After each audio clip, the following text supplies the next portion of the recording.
Today, I'm excited because I finally picked out a scene to do for Judgmental Critter's next animation challenge. And this time, there's 2 months left until the deadline instead of 2 weeks, so I actually have a sane amount of time to get it done. I'm not going to say too much about it. Based on the designs you see here, you probably already know which episode I'm going to use, although don't get your hopes up because the scene I chose is mostly dialogue. To be honest, while I was rewatching the episode, I found I didn't really like the gravity fight as much as I remembered. I think at the time, like many other viewers, I was just starved for a decent Ruby fight after years of mostly blah, and I was more excited by the presence of creativity than the execution thereof. Besides that, I may have been blinded by my love for Volume 7 Ironwood, and I do love him very much. I love him too much. We all have that one character in a series who gives us brain problems, right? For me and Ruby, that's Ironwood, and that's why I'm so excited to do this scene.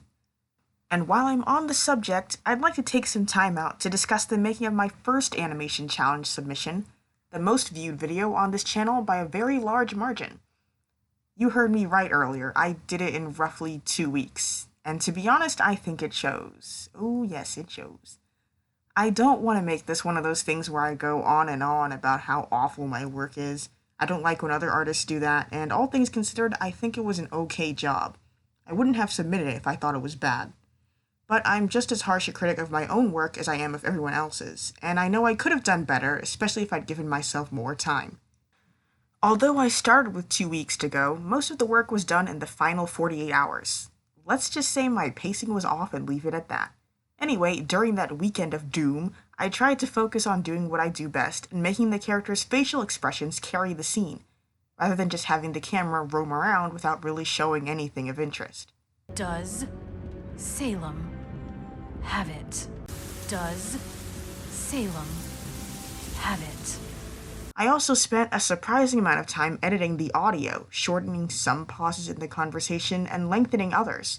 I spent a lot of time lengthening in the home stretch to try and stretch the runtime to meet the 1-minute requirement without having to draw more stuff.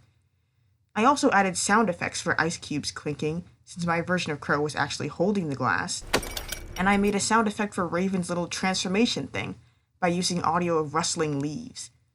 I don't like doing sound effect stuff, mostly because I tend to obsess over it too much, but I do think it's important to help immerse the viewer in the scene. It's one of those things where if you do it really well, no one will even notice, but if you neglect it, everyone will feel like something's off, even if they're not sure why. Now, as for the art, yes, I know it reminds you of Pantheon stalking. I hear that everywhere I go. I've gotten used to it at this point, but I'd like to take this opportunity to deliver a little public service announcement. Saying stuff like that to artists isn't the same as a compliment. It may feel like one, especially in the beginning. When I was a young artist making it my life's mission to successfully emulate that style, to have someone say that they saw what I was going for felt very gratifying. But, after 100 times, it does lose some of its charm. Like, at this point, when you say that my art looks like the other art that directly inspired it, you're just telling me a basic fact I already know. Think of it this way. If you bake someone a cake, how would you feel if they told you, oh, this tastes just like a store-bought cake? You might feel good about it if you like store-bought cakes. Then again, you might not. And depending on the context, that might even be a criticism. If they don't add anything to that statement, it's kind of hard to tell.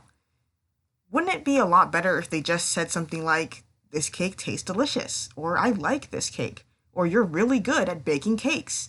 Like an actual, normal compliment that's meant to make someone feel good regardless of interpretation. Anyway, that's the end of this public service announcement. Now, you may notice that I'm no longer using that art style for this next animation challenge. And the reason for that is Ironwood's beard. In Neverfell, the project I developed this particular style for, Ironwood does not have a beard, because the story takes place right after Volume 3. And a few times I tried drawing this version of him with the beard, and I'm not going to show you those sketches because he looks incredibly goofy. There's just not enough room on these squished-in chibi faces to make it look good. I'll probably figure it out if I keep trying, but not here. In my experience, when you do animation, you want to use the designs you're already comfortable with. The ones that look okay even if you sketch them with your eyes closed, not the ones that make your characters look like gremlins if they're not drawn exactly right. Now, on the other hand, with my old Ruby fan art style, I've already drawn some great pictures of bearded Ironwood, so I decided to fuse the proportions of the old one with the shape language of the new one to get this. God, I'm so excited. Ironwood. Anyway, thank you for watching. Like, subscribe, whatever. Hopefully this will go well enough for me to show some works in progress maybe. Till next time.